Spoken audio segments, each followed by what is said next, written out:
করে তাহলে করবে, আমার মনের বিশ্বাস করবে। বলছিস? হ্যাঁ, সাহস করে বলে দে, হয়ে যাবে। আচ্ছা তাহলে নেক্সট দিন। হ্যাঁ ঠিক আছে, চল যাই, আমরা উঠি। চল। কোন দিকে? এদিকে যাই।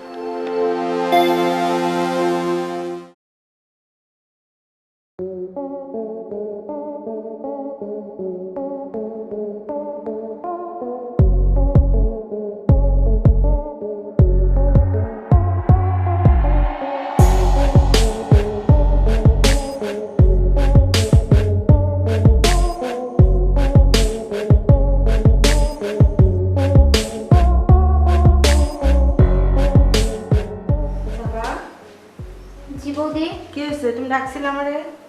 হ্যাঁ বৌদি, রাখছিলাম। কি হয়েছে? একটা ছেলে আমাকে কিছুদিন ধরে ফলো করতেছে। ছেলেটা আমাকে ভালোবাসে। তুমি কি চেনো তারে? কে? হ্যাঁ বৌদি, চিনি। কার ছেলে? ছেলেটার নাম অর্ণব। আমাদের কাশিম চাচার ছেলে? হ্যাঁ কিন্তু ও তো বৌদি। মুসলিম, কেমনে সম্ভব এটা? তুমি কি বলতে চাচ্ছ? ছেলেটা তো পছন্দ করে আমাকে বৌদি। ঠিক আছে, আমি তোমার দাদার সাথে কথা বলি, দেখি কি বলে তোমার দাদা। বিষয়টা জানাই আগে, তুমি আগে কোনো সিদ্ধান্ত নিও না, দেখা যাক। এমন কিছু করো না যাতে মনে করো তোমার দাদার বা এই পরিবারের মান সম্মানের কোনো ক্ষতি হয়, বুঝতে পারছো না কথা? বৌদি, তেমন কিছুই করবো না।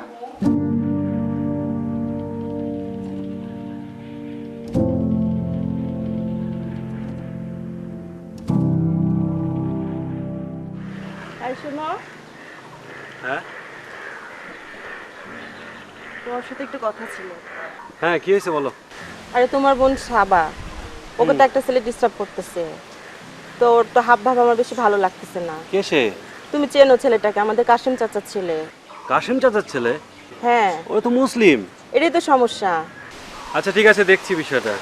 টেনশনে ফেলা দিল একটা।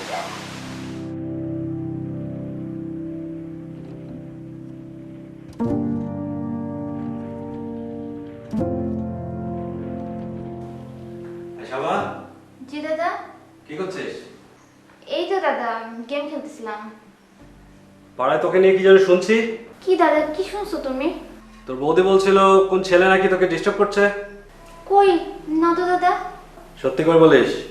সত্যি বলতেছি দাদা আমি। এই সমাজে কিন্তু আমার একটা স্থান আছে। এমন কোনো কিছু যেন না হয় যেটা আমার মান সম্মান লাগে। আর তুইও ভালো করে জানিস আমার অবস্থানটা কি। জি দাদা। মনে থাকে যাবে। আচ্ছা দাদা।